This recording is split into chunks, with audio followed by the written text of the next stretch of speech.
बड़े लोगों का क्रोध, बड़े लोगों का गुस्सा, बड़े लोगों का ये दुर्व्यवहार, ये क्रोध नहीं है, ये वरदान है। जिसके जीवन में ये नहीं आया उसने अपना जीवन व्यर्थ गवा दिया। क्रोधापि देवेन वरेण तुल्यम, वही बात यहां परीक्षित कह रहे हैं। बोले गुरुमुख ये मत को 7 दिन में मरने का श्राप मुझे लगा है, मुझे तो आशीर्वाद मिला है। और कैसा आशीर्वाद देखो, श्राप को आशीर्वाद माना तो आशीर्वाद ही बन गया। आज तक इस आशीर्वाद का साक्षी पूरा विश्व लेता है भागवत सुन करके, ये आशीर्वाद ही तो था। परीक्षित जी ने अगर उसको श्राप ही माना होता ना तो वो श्राप ही बन गया होता, लेकिन परीक्षित जी ने उसको स्वीकार किया एक आशीर्वाद के रूप में। ऐसी बंधुओं जीवन में कैसी भी स्थिति आवे, विपरीत भी आवे ना, उसको भी भगवत कृपा मानो तो विपरीत स्थिति विपरीत नहीं रहेगी, वो कृपा ही बन जाएगी ठाकुर जी की। आप सकारात्मक बुद्धि से जियो तो सही।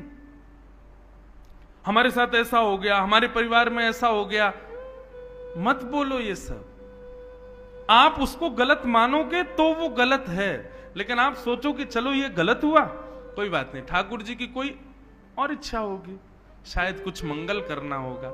आप ऐसा मानेंगे, जैसे ही मानेंगे तुरंत आप देखना कि वो आपको प्रसाद जैसी दिखने लगेगी वो स्थिति। ये मैंने अनुभव किया अपने जीवन में। आप लोग मुझसे भी बड़े हो उम्र में, कई लोग, मेरा तो इतना अनुभव नहीं, पर इतने दिनों में भी जो अनुभव हुआ उसको मैं साझा करूं तो ऐसा ही है कि आप विपरीत स्थिति को भी ऐसा मान लो कि ये ठाकुर जी की इच्छा है, शायद ये मेरा निर्माण इसी से होगा, तो हो ही जाएगा। लेकिन आप उसको गलत नकारात्मक रूप से लोगे कि ये क्या कर दिया भगवान ने, सब गलत कर दिया, ये तो गलत ही हो जाएगा वो। राजा परीक्षित को 7 दिन में मरने का श्राप लगा, लेकिन उन्होंने मुस्कुरा करके वरदान मान करके उसको स्वीकार किया। अपने पुत्र जन्मेजय को राज्य गद्दी पर बिठाया इंद्रप्रस्थ के, और स्वयं आ गए कहां, इसी नगर में। और भ्रमण करते हुए सुखतीर्थ गंगा के तट पर जैसे ही पहुंचे, असंख्य संत बैठे थे वहां पर। सबसे जाकर के राजा परीक्षित ने कहा कि भगवान जल्दी मरने वाले की मुक्ति का उपाय बताइए।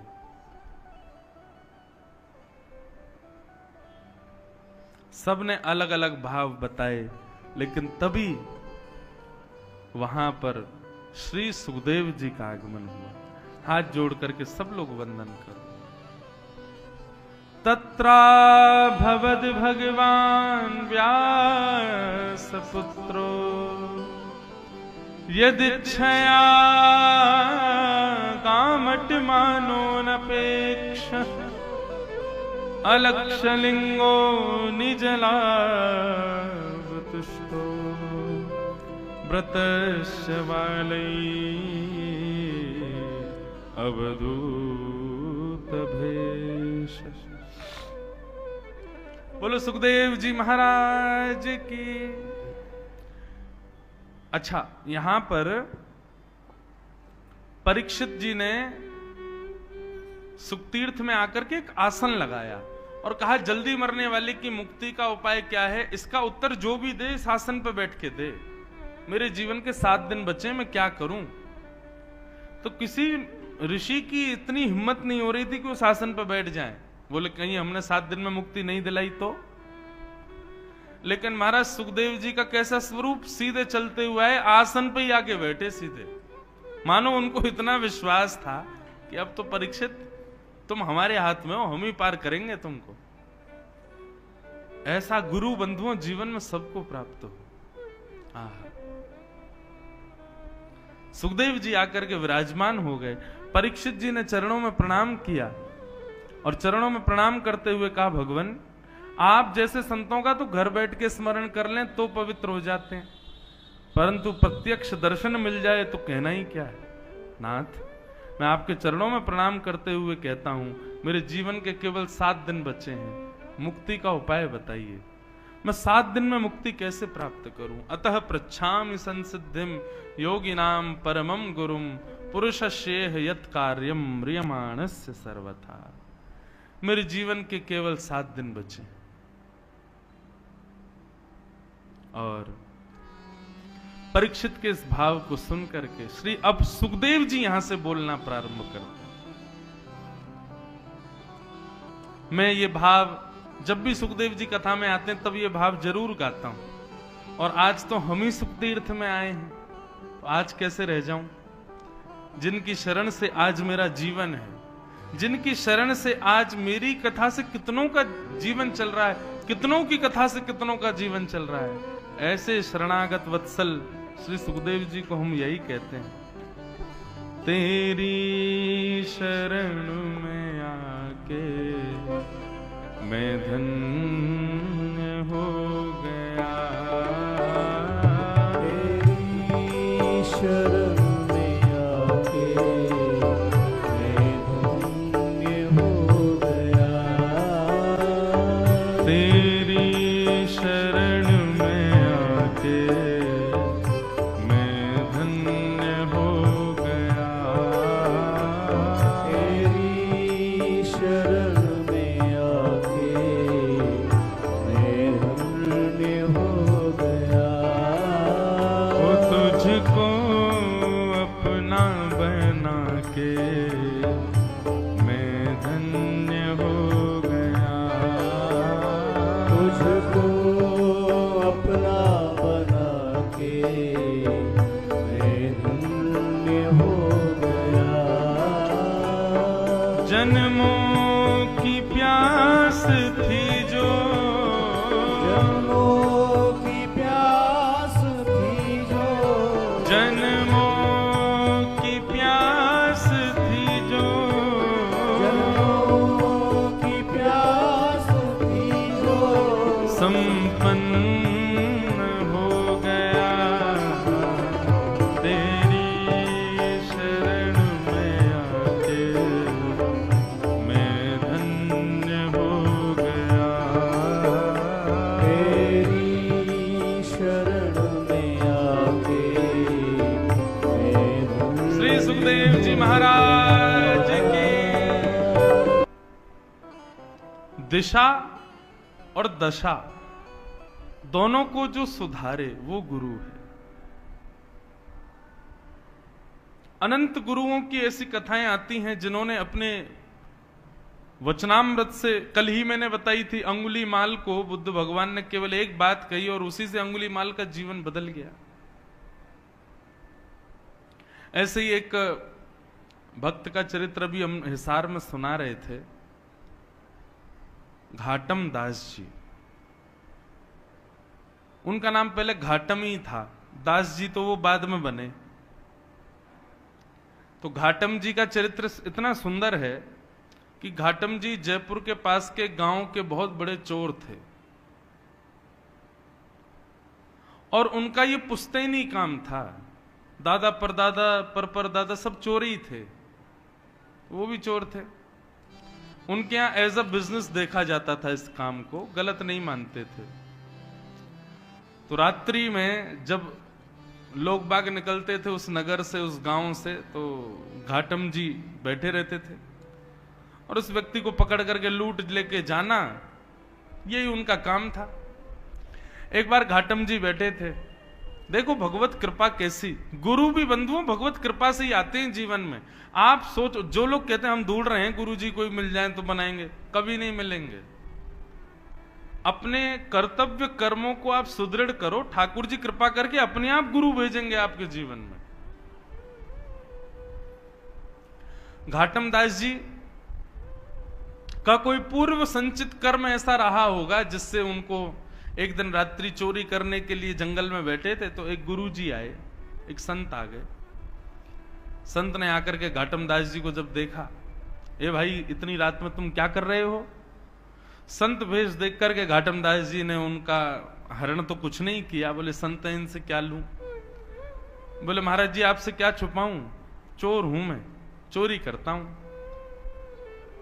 संत बोले काम तो अच्छा नहीं है। बोले कि महाराज आपके लिए अच्छा नहीं होगा, पर हमारे तो घर परिवार शतकों से इसी से चल रहे हैं, हमारे दादा परदादा परदादा हम सब चोरी थे, मैं भी चोर हूं। अभी मैं कल परसों से अपने बेटा को भी लाऊंगा, उसको भी सिखाऊंगा, उसको भी सीखना तो है भाई, हमारा पुश्तैनी काम है। संत बोले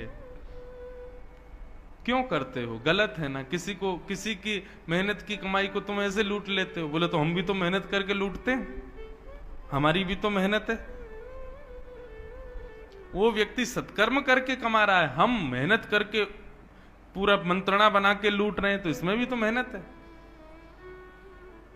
घाटम दास जी के वचन सुनकर के संत बोले भैया इसके रग रग में चोरी है, नहीं निकल पाएगी।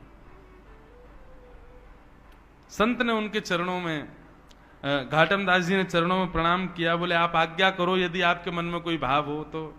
बोले भाई तुम मेहनत करके धन कमाया करो। बोले मेहनत ही तो करता हूं नाथ। संत बोले ये नहीं सुधरेगा। संत बोले तो ठीक है, एक काम करो, तुम सब जो मन करे वो करो, 4 काम हमारे कहे के करो। बोले आज्ञा करो। पहला, सदा सत्य बोलोगे, कभी झूठ नहीं बोलना। चोरी की तुमको छूट है, तुम चोरी करो, डकैती डालो, लेकिन तुम सदा सत्य बोलोगे। घाटम दास जी बोले ठीक है। दूसरी बात, साधु संत वैष्णव जब दिख जाएं, जहां दिख जाएं, उनकी सेवा करोगे। घाटम जी बोले जो आज्ञा। तीसरी बात, जीवन में जो कुछ भी पाओगे उसको पहले भगवान को निवेदित करोगे, चाहे चोरी की सामग्री क्यों ना हो, पहले भगवान को अर्पित करो, उसके बाद अपने जीवन में उसका प्रयोग करना जी।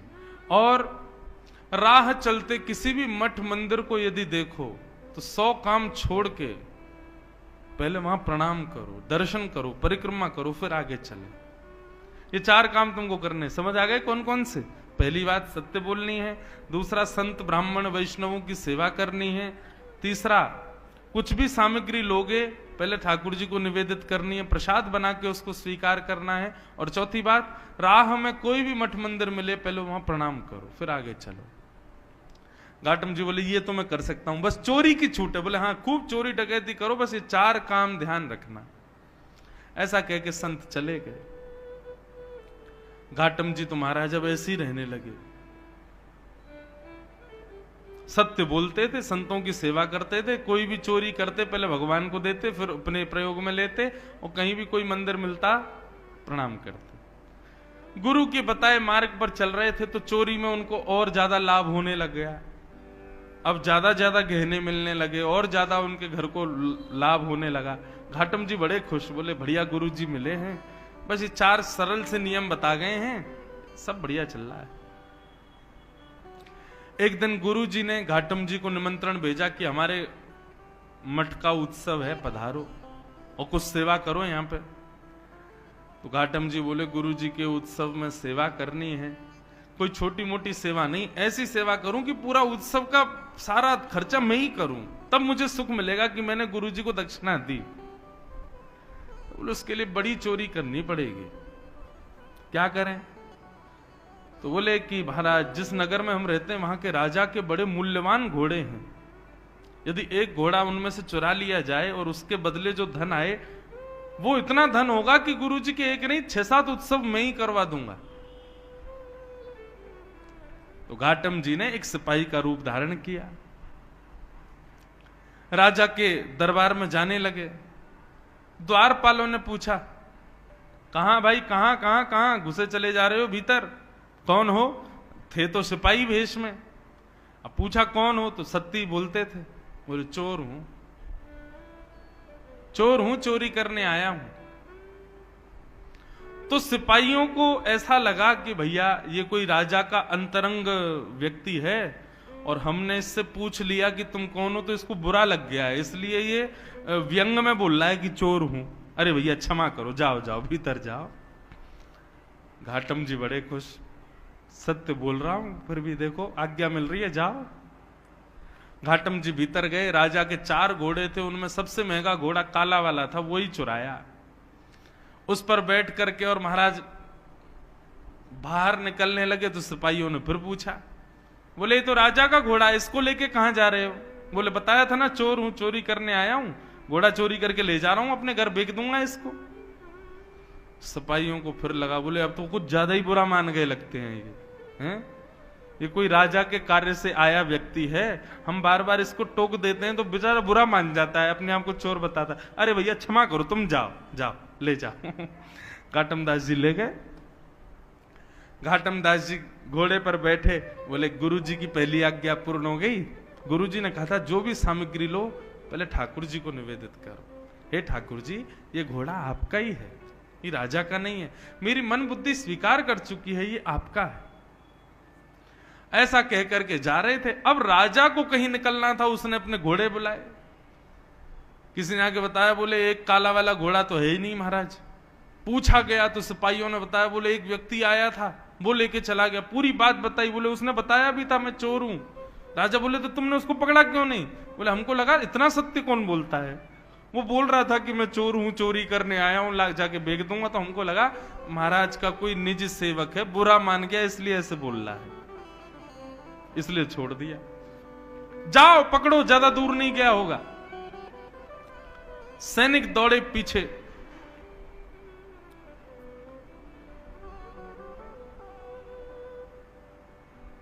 सैनिक पीछे दौड़े।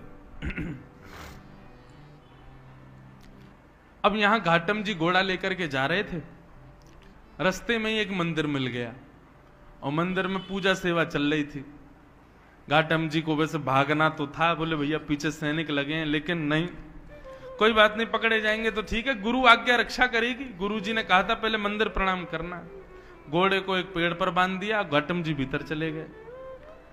मंदिर में दर्शन करने के लिए गए, इतने में ही सिपाही आए। सिपाहियों ने मंदिर के बाहर पेड़ से बंधे हुए घोड़े को देखा।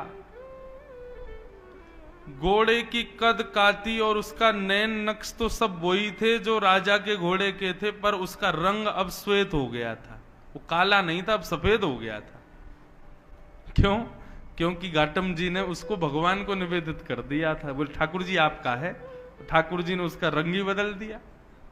बोले राजा का तो काला था, भगवान का तो सफेद है। सैनिक गए महाराज, सैनिक सब घेर के खड़े थे। घाटम जी अंदर से मंदिर से पूजा पाठ करके परिक्रमा करके बाहर आए, देखा सैनिक खड़े। सैनिकों ने पूछा, हाँ भाई ये घोड़ा किसका है? राम जी का।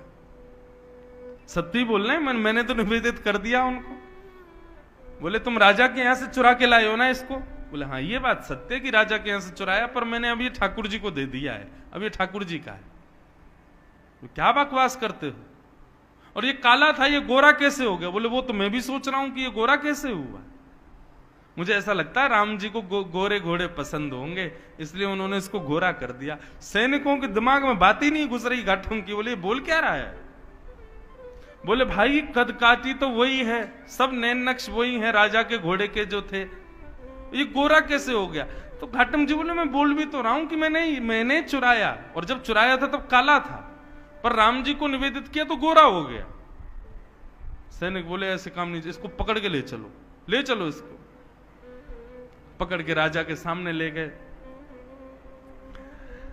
राजा ने कहा भाई घोड़ा तो ये मेरा ही है, पैरों में नाल भी वैसी, आंख भी वैसी, कान भी वैसे, गले के बाल भी वैसे, सब कुछ, लेकिन ये गोरा कैसे हो गया? और 1 घंटा भी नहीं हुआ तुमको चोरी किए, इतनी जल्दी कोई पुताई करके रंग तो बदल नहीं सकता, ये रंग इसका गोरा कैसे हुआ?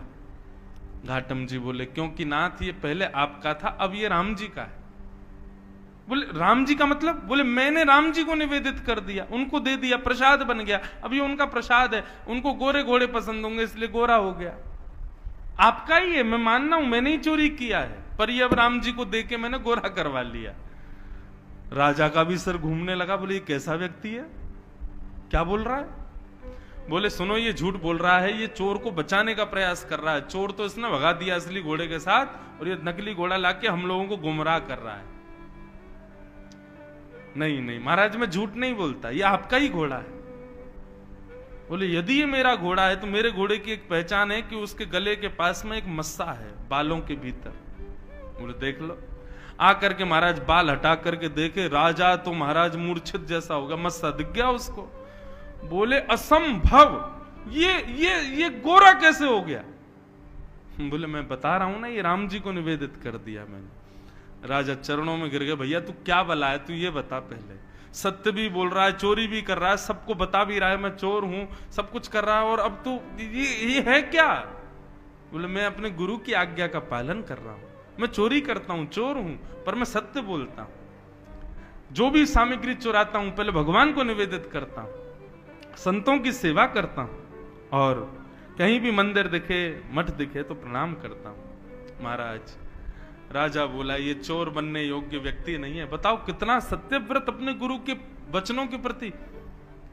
बोले महाराज आपकी आज्ञा हो तो आज से आप हमारे राजगुरु, अब आपको चोरी नहीं करनी है, आप हमारे इस राज शासन के गुरु के रूप में विराजमान हो जाओ। घाटम जी ने जब ये शब्द सुना तो नेत्रों से अविरल अश्रुधार गिरने लगे और अपने गुरुदेव को याद करके रोने लगे। मेरे गुरुदेव की सहज वाणी का मैंने पालन किया, चोरी करता था, सब गलत काम करता था, केवल उनकी वाणी का पालन करने पर आज मुझको एक राजा का गुरु पद भी प्राप्त हुई। यदि मैंने कार्य भी सत्कृत्य किए होते तो आज एक राजा नहीं साक्षात राम जी मुझको गोदी में बिठाते। मैं आज के बाद चोरी नहीं करूंगा। और उस दिन से घाटम जी का नाम बदल गया और उन्होंने अपना नाम रखा घाटम दास। और केवल साधारण सी गुरु आज्ञा से एक चोर, जिसके पुश्तैनी चोर हैं सब, ऐसे घाटम जी परम भक्त वैष्णव हो गए। पर घाटम दास जी पद लिखते थे, उनका एक पद बड़ा सुंदर है। घाटम दास जी क्या गाते? जे नर रसना नाम उचारे, जे नर रसना नाम उचारे। सब लोग ध्यान से सुनना, घाटम जी क्या कह रहे हैं? बोले जो व्यक्ति अपनी जीभ से भगवान का नाम गाता है उसका क्या होता है? केतक बात आप तरवे की, केतक बात आप तरवे की, कोटि पतित निस्तारे, कोटि पतित निस्तारे। जे नर रसना नाम उचारे, जे नर रसना घाटम दास जी कहते हैं यदि तुम सोच रहे हो कि तुम अपना कल्याण स्वयं कर लोगे, कभी नहीं कर पाओगे। जब तक तुम्हारी जिह्वा पर भगवान नाम नहीं आएगा तब तक तुम्हारा कल्याण नहीं हो पाएगा। इसलिए अपनी जिह्वा पर दुनिया भर की सामग्रियों को बैठा करके उसको सुशोभित मत करो। जीव तो तब सुशोभित होगी जब राम नाम इस पर विराजमान होगा।